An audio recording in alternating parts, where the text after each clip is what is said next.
Сварочный цех арендаға іздегендер үшін Қоңыратта жолдың бойында, яғни автотной жолда бұл тарапымыз болса Карвансарай тойханасы.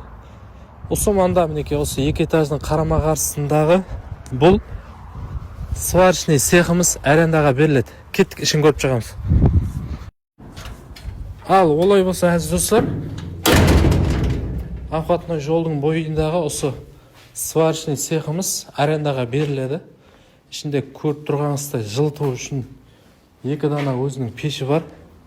Енді бұл имараттың аренда пұлы құлласы бұл жерде сварочный дарвоза, құлласы темірге байланысты әрқилы нәрселер ісленген.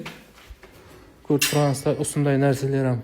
Егер инструментің жоқ болса деп жатыр, бұл имараттың иесі барлық инструментлерімен беремен дейді, цехқа байланысты. Аренда пұлы 3 миллион болады.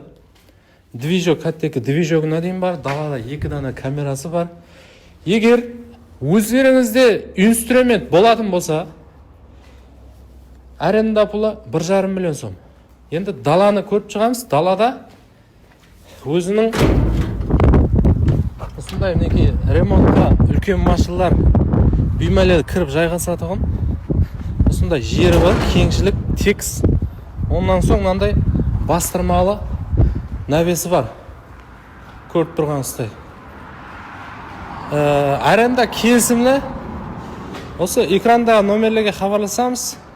Құдай қаласа біздің каналдың атын айтып, ямаса мен айтып баратын болсаңыз, сізге әлбетте келісімді қылып береді. Бағанағы айтқанымызда ішінде болгарка, шурповер, сварка, движок, құлласы цехқа низатлар керек болады, барлығымен тәмелеп береді. 3 миллион сом болады. Айтамыз, келсеміз, егер затларымыз өзімізде бар дейтін болсаңыз, 1,5 миллион сом, оны да хабарласасыз, қолдан келгенше келісіп береді.